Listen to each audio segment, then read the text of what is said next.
Okay. Open book, page number 20. Topic is homeostasis and subtopic is osmotic adjustments in plants. Okay, now we can have a reading of it.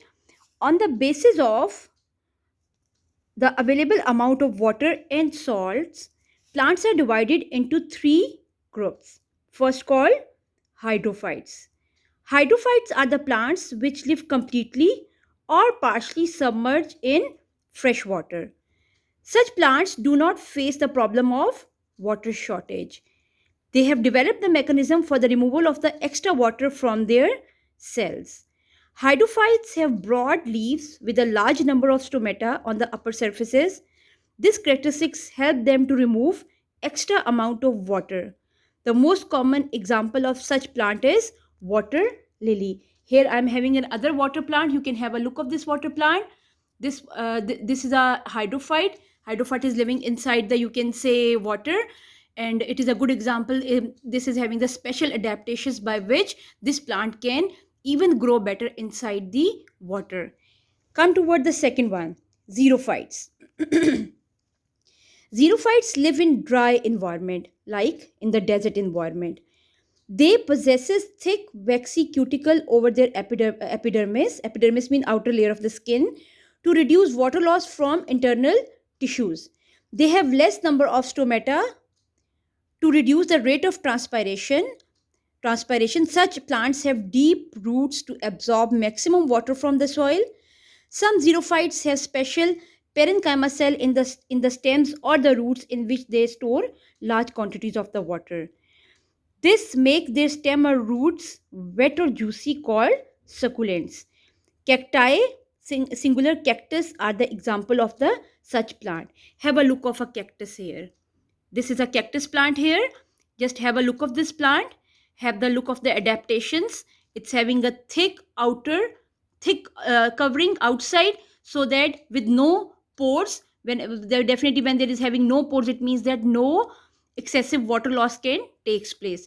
And one more thing, if we talk about the hydrophytes, they are having the broader surface area. If we talk about the xerophytes are having the narrower surface area. They are designed in such a way by Allah so that the less amount of the water can evaporate from their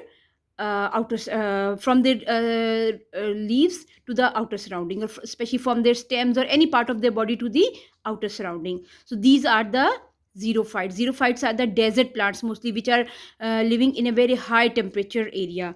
Okay, now one more thing here. Osmosis is the movement of the water from the hypotonic solution. Hypotonic solution is that solution which is having the more water and less salts, to the hypertonic solution having the higher solute concentration and less water, through semi permeable membrane. Okay, now come to the last, third type of the, you can say, plants. These are the halophytes. Halophytes live in the seawater and are adapted to salty environment.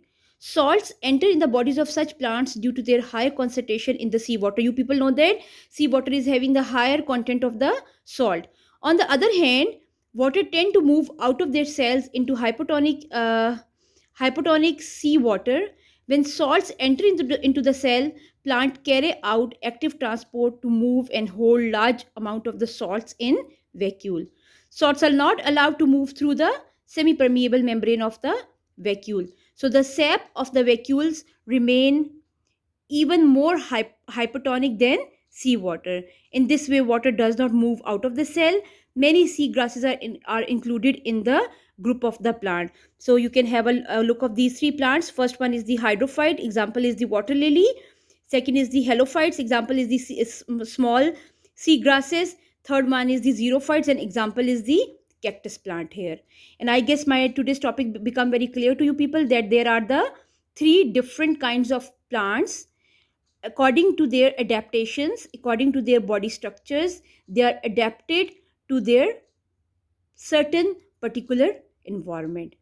Okay students, stay tuned with me, and Allah Hafiz.